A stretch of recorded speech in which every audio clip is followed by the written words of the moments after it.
অতিবৃষ্টিতে ক্ষতিগ্রস্ত এলাকা পরিদর্শনে কৃষি প্রতিমন্ত্রী অমিয় কিসকু দ্রুত পুনর্বাসন ও সর্বাত্মক সহায়তার আশ্বাস।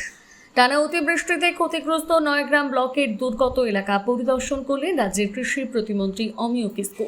মঙ্গলবার তিনি ক্ষতিগ্রস্ত এলাকায় পৌঁছে দুর্গত পরিবারগুলোর সঙ্গে কথা বলেন এবং তাদের বর্তমান পরিস্থিতির খোঁজ খবর নেন।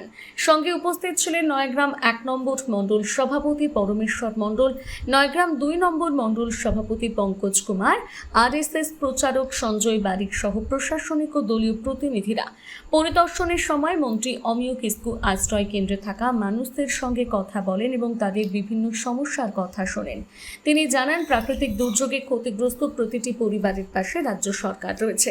প্রশাসনের সঙ্গে সমন্বয় রেখে দ্রুত পুনর্বাসন, ত্রাণ ও প্রয়োজনীয় সরকারি সহায়তা পৌঁছে দিতে ইতিমধ্যে নির্দেশ দেওয়া হয়েছে।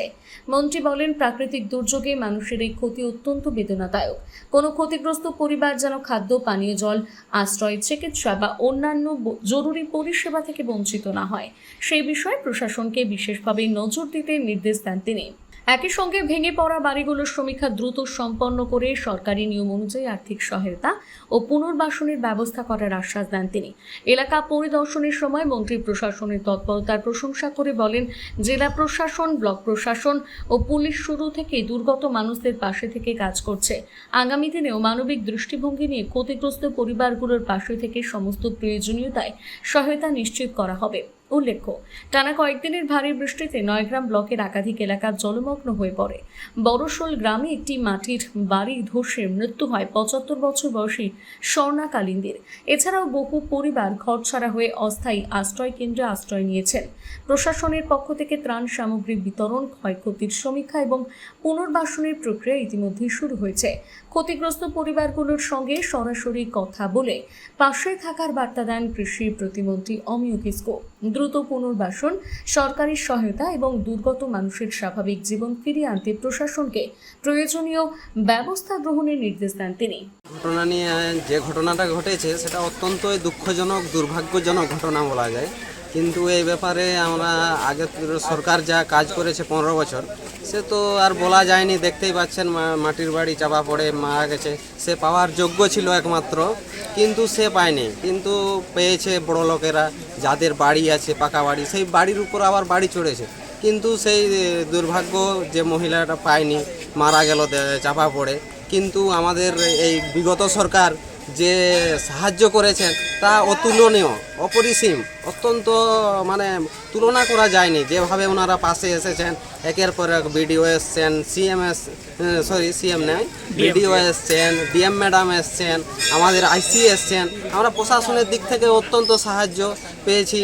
তারপর আমাদের মণ্ডল সভাপতি পঙ্কজ দা এসছেন, ওনারা ত্রাণ কিছু নিয়ে এসছেন, আলু, চাল, ডাল, যে সামগ্রীগুলো দিয়েছে আমাদের মোটামুটি অত্যন্ত এখানে ৩-৪ দিন ধরে রয়ে গেছে। এই খাওয়া দাওয়া চলছে। আমরা প্রায় 170 প্রায় 200 পরিবারের 200 জন মতো এখানে আছে। তার মধ্যে জেনিয়ারা বলেছেন যে যে মারা গেছে তার বাড়ি করে দেওয়ার, কিছু চেক দেওয়ার ডিএম ম্যাডাম আমাদের আশ্বাস দিয়েছেন। বলেছেন, আমরা পাশে আছি, তোমরা দেখো যা লাগবে আমরা সমস্ত দেওয়ার জন্য তৈরি আছি। আপনারা মোটামুটি এখানে যতদিন বৃষ্টি না থামছে মোটামুটি এখানে আশ্রয় নিন। আজকে 3 দিন ধরে এসেছি এলাকাতে। প্রথম দিনও এসেছিলাম, প্রশাসন দপ্তর থেকে আইসি সাহেব ছিলেন, বিডিও সাহেব ছিলেন, আমিও ছিলাম সঙ্গে। গতকাল ডিএম ম্যাডামও এসেছিলেন এই জায়গাটা পরিদর্শন করার জন্য। তো আমরা শুধু আমাদের সংগঠন নয়, আমাদের প্রশাসনও এটাতে খুবই সহযোগিতা করছেন, যাতে আমরা এই গরিব মানুষদের দ্রুততার সঙ্গে এই বসত বাড়ির ব্যবস্থা করতে পারি। বিগত সরকার যে দুর্নীতিটা করেছে, সেই দুর্নীতি আজ এখনও পর্যন্ত রয়ে গেছে এলাকাতে কিছু করেনি, শুধু কাটমানি নিয়েছে। আমরা দ্রুততার সাথে মিটিয়ে এবং মানুষের যাতে না কোনো এখানে খাওয়ার ক্ষেত্রে অসুবিধা হয় বা থাকার ক্ষেত্রে কোনো অসুবিধা না হয়, সেজন্য আমরা সব রকম সাহায্য করছি। এই সহযোগিতায় এগিয়ে এসেছেন আমাদের এখানে নয়াগ্রামে দীর্ঘদিন ধরে এনজিও সংস্থা প্রধান রয়েছে, তারা আজকে এসছেন। তারা চাল, ডাল এবং শুকনো খাবার কিছু নিয়ে এসছেন এবং আলু, পেঁয়াজ থেকে শুরু করে কিছু নিয়ে এসছেন। আমরা চাইবো আরও স্বেচ্ছাসেবী সংস্থা যাতে এগিয়ে এসে আমাদের এই গ্রামবাসীর পাশে দাঁড়ায়। আমরা আশা রাখছি এইভাবে আমরা এখানকার সমস্যার সমাধান করতে পারবো। পরিদর্শন বলতে এটা তো দুর্ভাগ্যজনক ঘটনা ঘটে গেছে, তো এটা যাতে রিকভারি করা যায়। বিডিও সাহেব এসেছিলেন, ডিএম ম্যাডামও এসেছিলেন, আমি আজকে এসেছি। এদের যা ব্যাপারগুলো আমি পুরোটা নগদপনে রাখছি, যাতে এরা যে ঘরবাড়িগুলো ভেঙেছে সেটা ব্যবস্থা করা যায়। ব্লক অফিসের সঙ্গে এবং ডিএম ম্যাডামের সঙ্গে আমার যোগাযোগ থাকবে। আজকে ত্রাণ কি কি বিলি করছেন এখানে এসে? সেরকম কিছু না, ওনাদের যা অসুবিধা এখন সে তুলনায় কিছু না।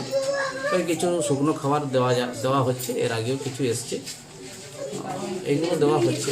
মানে বলার মতো নয়, এদের যা পরিস্থিতি তাতে করে বলার মতো কিছু নেই। যাই হোক, মোটামুটি এখানে আছে, ওনাদের জন্য খাওয়া দাওয়া অসুবিধা না হয়, থাকার কোনো অসুবিধা না হয়, সেদিকটা দেখা হচ্ছে।